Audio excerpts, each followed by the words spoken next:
3 summers ago, I moved to the desert state of Oman. And after weeks of house hunting through the capital of Muscat, my parents finally settled on a villa sitting right in front of the Persian Gulf. As you can imagine, at the mere age of 13, the sole thought of blue coastline bordering Arabian desert was all it took to make me shiver with excitement. After all, what teenager doesn't love the prospect of a novel adventure? Opening the doors of our new home, I race up the marble staircase and peruse every room I can find. Eventually, I'm greeted by a 2-story window, and it was like a portal to another world. I could see everything from maritime mammals to fishermen hauling their dhows onto the golden sand. My eyes begin to travel downward as I peer further along this window, and soon I notice a dark-skinned man wiping it down with a cotton cloth. From then on, every morning as the clock struck 8, I would see the same man wheeling his bicycle through our doors and repeating the monotonous cycle of cleaning the same window. A few weeks later, as my father and I sit down at the dining table devouring crisp waffles, I pull on his sleeve and I ask him, "Papa, who is that man?"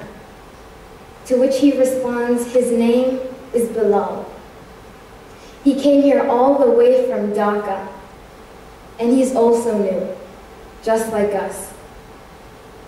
Just like us." Conventionally a phrase of inclusivity and welcoming, yet in that moment, it was unapologetically foreign. How could anyone from the slums of Bangladesh be anything like me?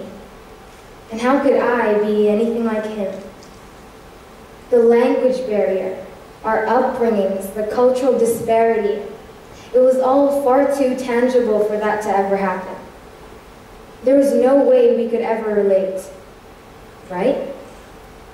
2 years later, under the torrid heat of the July sun, I finally give in to the endless cascade of questions.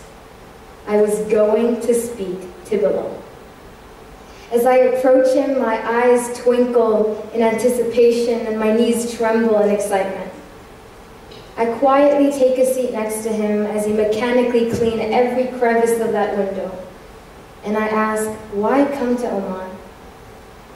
Now what followed was easily the longest period of silence I've ever experienced. And for a second there I thought I insulted him, but then his blank stare lifts off the floor. He picks his chin up and he says to me that he came here because of his family. It turns out that Bilal immigrated to Oman promising his family that he would pull them out of poverty. The family of 12 lived in a home no more than half this stage, constructed from paper, palm leaves, and plastic, materials that they deemed to be luxuries. So for 98 hours a week, 365 days a year, he juggles 3 jobs as a grocery packer, a warehouse shelf stalker, and a window cleaner. I remember being in absolute awe of the extraordinary story that I initially flagged as substandard. Together we laughed and we cried, and at the end of the day, my father was right. He was just like us. He had his own fair share of the passions, the hardships, the joys and the griefs, of the idiosyncrasies and the quirks, of everything that makes you and I human. And had he never told me his story, I would have never known. But has it always been this easy to rid ourselves of prejudices? To fathom a world in which there is no black, white, young, old, rich, poor?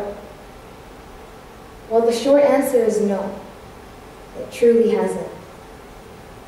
At the age of 9, I was bullied for the color of my skin, because in an ocean of white faces in Western culture, it could only be dirty and impure. I would desperately try to dodge crowded corridors, avoid certain people, but it was never rare to hear the derogatory cow worshiper or taxi driver. I mean, of course, what 9-year-old doesn't drive?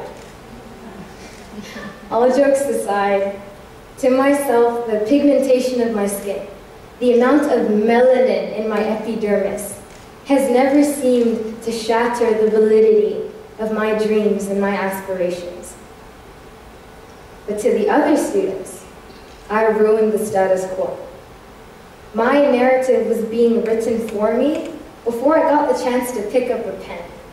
And it was the fact that I didn't belong, yet alone have a place. But then why in the case of Bilal was that different? What made my perception change? What made me stop dehumanizing and start connecting? Now, I may not be the Faulkner of poetry or the Curie of chemistry, but I do have a theory. One that I think will patently change our world. As a society, we often are so habituated with the scrutiny of the people and the things we don't even know, making these sort of face value assessments with every stereotype and every cliche in the book. Nowadays, it seems like it's impossible to look past these preconceived labels and see an actual person. But what if I told you that all it took was a moment of courage to ask a question and the willingness to listen to a story? Dating back all the way to the times of Egyptian hieroglyphics and the words of Socrates himself, evolution has wired our brains to both listen and to tell stories. They've been vessels for cultural heritage. They've taught us the morals and the values of those that no encyclopedia could ever encompass. The power of a story is unquestionable. And the common thread in the fabric that is our society is that you and I, we are human. So what if we apply that same concept to our own individual stories? To the stigma of the standard narrative? Well, maybe the assumptions we make of one another that stem from this ignorance, maybe they'll disappear.